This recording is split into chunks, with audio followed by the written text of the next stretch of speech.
বল্টুকে একদিন একটা মেয়ে ফোন দিয়ে বলল, মেয়ে, হ্যালো, আপনি কি বল্টু সাহেব বলছেন?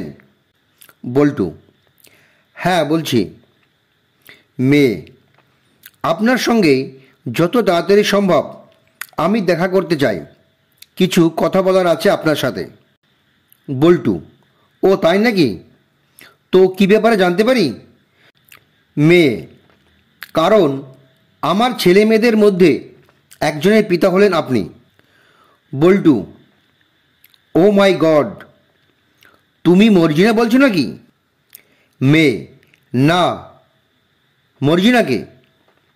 বল্টু, তাহলে কি রহিমা? মেয়ে, না না। বল্টু, তাহলে কি সখিনা? মেয়ে, উফ না। বল্টু, তাহলে নিশ্চয়ই তুমি সাদিয়া। মেয়ে, ধ্যাত না। বল্টু, তাহলে নিশ্চয়ই তুমি শহীদা। মেয়ে, তা কেন হব?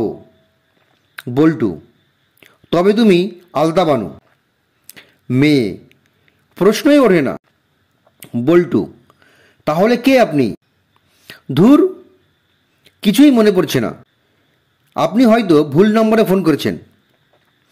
এই কয়েকজন ছাড়া কেউ আমার বাচ্চার মা হতে পারে না, কারণ আমার চরিত্র অতটা খারাপ না, বুঝছেন? মেয়ে, আপনাকে গুরুত্বপূর্ণ কথা বলার জন্য ফোন করলাম, আর এইগুলোর মাঝে একটাও আমি না। আর আপনি কি না আপনার চরিত্র নিয়ে টানাটানি করছেন? কিন্তু কেন? বল্টু, তাহলে কে তুমি? মেয়ে, আমি আপনার ছেলের ক্লাস টিচার, আপনাকে স্কুলে আসতে বলছি।